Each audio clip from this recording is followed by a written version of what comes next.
तो हेलो दोस्तों, मेरा नाम है आनंद सिंह और हम विकारी शब्दों की संज्ञा को पढ़ चुके हैं, सर्वनाम भी पढ़ चुके हैं। आज हम पढ़ने वाले हैं विशेषण। विशेषण क्या है? असल में जो संज्ञा, सर्वनाम, विशेषण और एक क्रिया, ये चारों मैंने बताए थे कि ये चारों के चारों विकारी शब्द होते हैं। विकारी शब्द मतलब जो लिंग, वचन, काल और कारक किसी न किसी एक के भी आधार पर अगर इनका परिवर्तन होता है तो वो विकारी शब्द कहलाते हैं।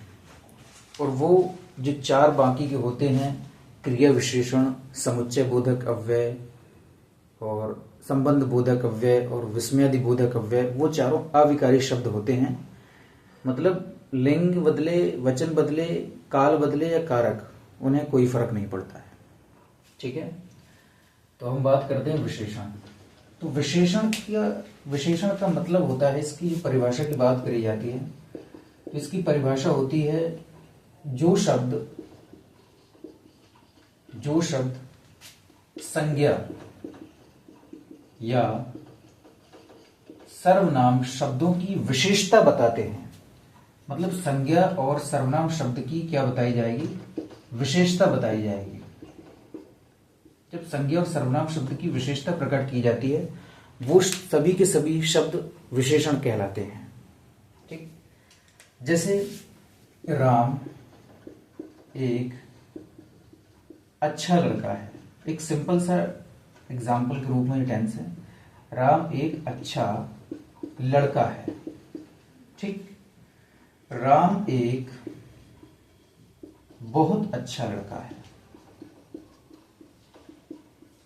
इन्हीं टेंस से मैं बहुत सारी चीजें क्लियर करूंगा।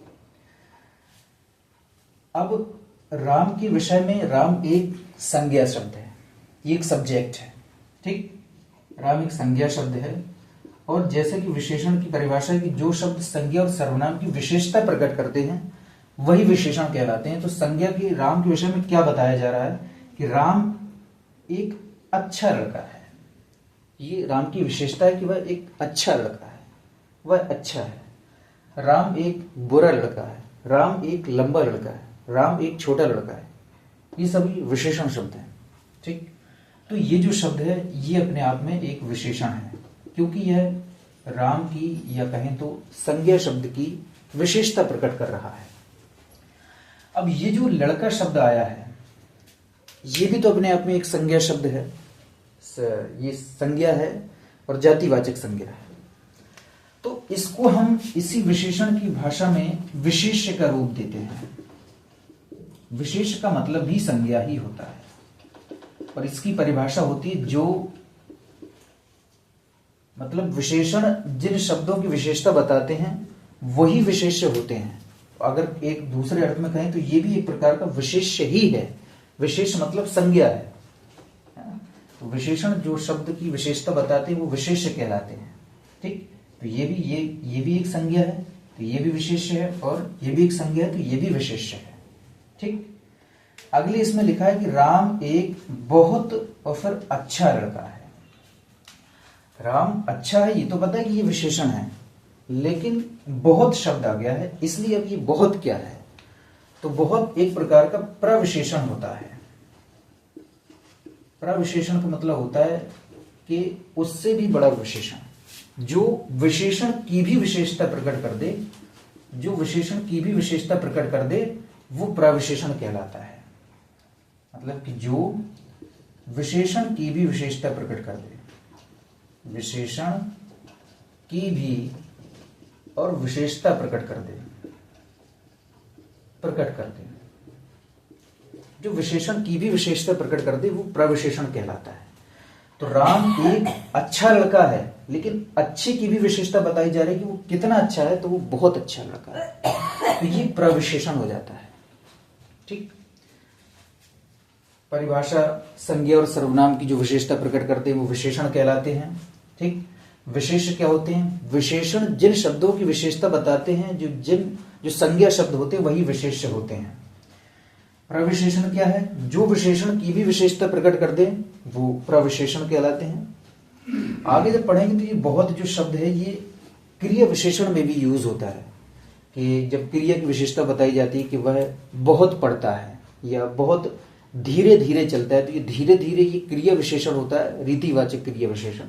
और वह कितना धीरे चलता है तो वह बहुत धीरे धीरे चलता है, तो ये एक प्रकार का क्रिया विशेषण भी होता है। तो अभी यहाँ पर किस रूप में हो रहा है ये हमें ध्यान रखना है। और ये ध्यान रहे कि जो विशेषण शब्द होगा, जो विशेषण शब्द होगा वो संज्ञा शब्द के लिए ही प्रयोग होगा। किसी भी उसमें भले ही संज्ञा हो या ना हो, लेकिन वो जब प्रयुक्त होगा तो वो संज्ञा शब्द के लिए ही होगा।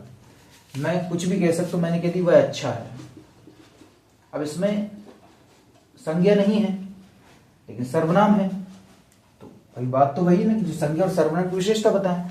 अब वह कौन हो सकता है? वह कोई व्यक्ति होगा, है ना, कि वह अच्छा है, तो वह अच्छा है तो इसी वह की तो विशेषता बताई जा रही है, अच्छा। ठीक, कुल मिलाकर के जो विशेषण शब्द होंगे वो संज्ञा और सर्वनाम के लिए ही प्रयुक्त होंगे, बस। ठीक, और जो क्रिया विशेषण होंगे, जब हम अव्यय पढ़ेंगे तो जो क्रिया विशेषण होते हैं वो केवल क्रिया के लिए ही प्रयोग होते हैं। ठीक है,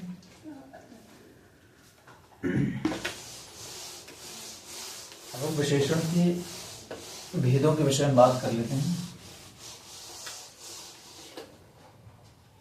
इसके विशेषण के भेद के विषय में बात करें तो इसके भेद मुख्य 4 होते हैं, कहीं कहीं पर 5 भी होते हैं, लेकिन जो एग्जाम की भाषा होती है, एग्जाम की भाषा 4 मानते हैं।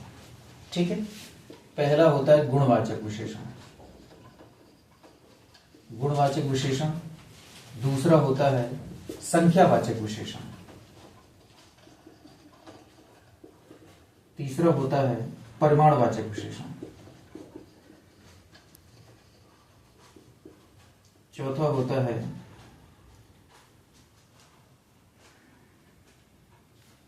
सर्वनाम या सार्वनामिक विशेषण,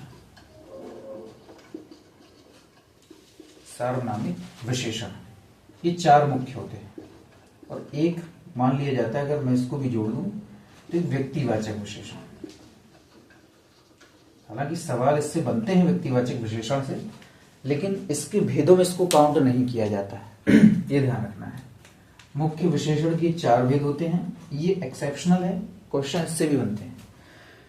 गुणवाचक विशेषण की विशेषता, गुणवाचक विशेषण क्या होता है? जब संज्ञा सर्वनाम की गुण, उसके गुण दर्शाए जाएं, उसकी दशा दर्शाई जाए, उसकी अवस्था दर्शाई जाए, तो वो गुणवाचक विशेषण होते हैं।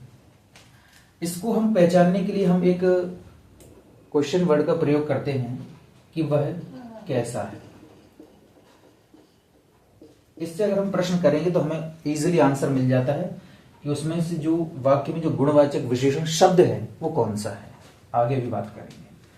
संख्यावाचक, कोई भी संख्या के विषय में बात करी जा रही हो कि वो कितनी है, तो हम कितना, कितना नहीं, कितना परिमाणवाचक में होता है, कितने और कितनी, कितने शब्द से हम प्रयोग कर सकते हैं, कितनी बोल सकते हैं, कितने से हम प्रश्न करते हैं कि वो कितने हैं। अब संख्यावाचक विशेषण 2 प्रकार के होते हैं, एक निश्चित वाचक होता है, एक अनिश्चित होता है। एक निश्चित होता है और एक अनिश्चित होता है। निश्चित और अनिश्चित क्या है? तो जब एक फिक्स अमाउंट पता चले कि भाई 2 है कोई चीज, 4 हैं किताबें, 5 हैं, 10 घर हैं, 10 शहर, 10 मग, 10 marker, 10 white board, 10 computer, 10 mobile, तो ये जब फिक्स अमाउंट पता चलता है ना, हमें फिक्स अमाउंट, ये क्वांटिटी पता चलती है, वो होती है निश्चित संख्यावाचक। और जब फिक्स पता ना हो, कुछ लोग खड़े हैं या कुछ मोबाइल मैंने खरीदे हैं, है ना, कुछ घर मैंने देखे हैं, तो ये जब कुछ समहाउ कुछ के विषय में बात करी जाती है तो ये अनिश्चित संख्यावाचक होते हैं। कितने हैं तो 10 हैं, कितने हैं कुछ देखे मैंने, कुछ देखे हैं। परिमाणवाचक भी ऐसे ही होता है, परिमाणवाचक में भी एक निश्चित होता है और एक अनिश्चित होता है, सेम। बस फर्क इतना है कि इससे हम प्रश्न करते हैं कितना से, क्योंकि हम इनको, ये काउंटेबल होते हैं, ये संख्यावाचक है, ये काउंटेबल होते हैं, ये काउंटेबल होते हैं, मतलब कि हम इनको काउंट कर सकते हैं, लेकिन ये परिमाणवाचक होती है, नॉन काउंटेबल होते हैं, नॉन काउंटेबल होते हैं। इनको काउंट नहीं किया जा सकता, इनको केवल मापा या फिर तौला जा सकता है कि भाई कितना है, तो उसने कह दिया कि भाई 10 लीटर। अब इसको हम माप सकते हैं, काउंट नहीं कर सकते हैं। मैंने कह दिया 10 लीटर दूध, तो ये परिमाण है, ये परिमाणवाचक विशेषण है कि दूध एक संज्ञा है और ये 10 लीटर जो दर्शा रहा है ये विशेषण है। और कौन सा? तो ये परिमाणवाचक विशेषण है। क्वेश्चन करके पूछ सकते हैं कि वह कितना दूध पीता है, तो कह सकते हैं वह 10 लीटर दूध पीता है, या 1 लीटर दूध पीता है, 2 लीटर दूध पीता है। और इसमें भी अनिश्चित परिमाण होता है कि भाई वह कितना पीता है, थोड़ा सा, बहुत, है ना, तो कह सकते हैं वह थोड़ा सा दूध पीता है। अब इससे हमें एक फिक्स क्वांटिटी का पता नहीं लग रहा है, बहुत दूध पीता है, फिक्स क्वांटिटी का पता नहीं लग रहा है, इसलिए ये अनिश्चित परिमाणवाचक विशेषण में आते हैं। अगला है सार्वनामिक विशेषण। सार्वनामिक से जब हम इसको गौर से देखते हैं तो इसमें हमें दिखता है सर्वनाम, इसमें हमें दिखता है सर्वनाम, सर्वनाम शब्द दिखता है, तो यहीं से समझ जाना चाहिए सर्वनाम प्लस संज्ञा। वैसे सर्वनाम का जो कार्य होता है वो संज्ञा के स्थान पर आना होता है, लेकिन जब यह अपने कार्य से भटक जाए कि भाई सर्वनाम भी आ जाए और संज्ञा भी आ जाए, तब फिर ये विशेषण बन जाता है और वो भी सार्वनामिक विशेषण बन जाता है। जैसे कि मैंने कह दिया यह है गाय काली है। अब ये सर्वनाम है और ये संज्ञा है और ये अपने आप में एक विशेषण है, तो विशेषण ये है, ये हो गया विशेषण। कौन सा विशेषण? कैसी गाय है? तो गाय काली है। तो ये तो पता चल गया कि ये जो शब्द ये गुणवाचक विशेषण है। लेकिन इसमें कुछ और भी तो है भाई, ये सर्वनाम के जस्ट आफ्टर हमें संज्ञा शब्द मिल रहा है, सर्वनाम के जस्ट आफ्टर हमें संज्ञा शब्द मिल रहा है, इसलिए ये सार्वनामिक विशेषण भी होगा। अगर यहीं पर अगर कोई ऐसा आ जाता, यह काली गाय है, तो फिर ये अपने आप में सर्वनाम है, ये अपने आप में अकेला विशेषण है, फिर ये सार्वनामिक विशेषण नहीं है, फिर ये विशेषण है और ये संज्ञा है, इसकी विशेषता ये बता रहा है, इसलिए ये गुणवाचक विशेषण होता है। ठीक है। व्यक्तिवाचक विशेषण को, जैसा हम व्यक्तिवाचक संज्ञा से हमने समझा था कि व्यक्तिवाचक संज्ञा किसी भी particular place, animal, thing, person, किसी का भी नाम होता है, वो व्यक्तिवाचक संज्ञा होती है। अब व्यक्तिवाचक विशेषण क्या है? तो व्यक्तिवाचक संज्ञाओं से निर्मित, अगर मैं कहूं कि व्यक्तिवाचक संज्ञाओं से निर्मित, मतलब बने हुए, व्यक्तिवाचक संज्ञाओं से निर्मित शब्द व्यक्तिवाचक विशेषण कहलाते हैं। जैसे कि भारत एक व्यक्तिवाचक संज्ञा है और इसी से जब हम बोल देते हैं भारतीय लोग, लोग एक संज्ञा है और ये भारतीय शब्द अब ये एक विशेषण बन चुका है, क्योंकि संज्ञा के आगे तो विशेषण ही आ सकता है, ध्यान रखना है कि संज्ञा के आगे विशेषण ही आ सकता है, विशेषण ही आ सकता है। तो ये भारतीय लोग, ये भारतीय जो शब्द बना है, ये अब ये व्यक्तिवाचक विशेषण है, क्योंकि यह व्यक्तिवाचक संज्ञा से बना हुआ है। ऐसे हम कुछ भी कह सकते हैं, नेपाली लोग, जापानी लोग, है ना, भोजपुरी लोग, ये व्यक्तिवाचक विशेषण कहलाने लगते हैं। अब अगले वीडियो में हम व्यक्ति विशेषण की डिग्री ऑफ कंपैरिजन जो इंग्लिश में पढ़ते हैं वो पढ़ने वाले हैं कि किस तरीके से हम विशेषण शब्दों का भी बंटवारा करते हैं, है ना। जो हमने पॉजिटिव डिग्री, कंपैरेटिव और सुपरलेटिव डिग्री पढ़ी थी, हिंदी में उसको मूलावस्था बोलते हैं, उत्तरावस्था बोलते हैं और उत्तमावस्था बोलते हैं। सुपरलेटिव जो होती है वो उत्तमावस्था होती है और जो कंपैरेटिव डिग्री होती है वो उत्तरावस्था होती है और जो पॉजिटिव डिग्री होती है वो मूलावस्था होती है। अगली वीडियो में इस विषय में बात करेंगे। Thank you.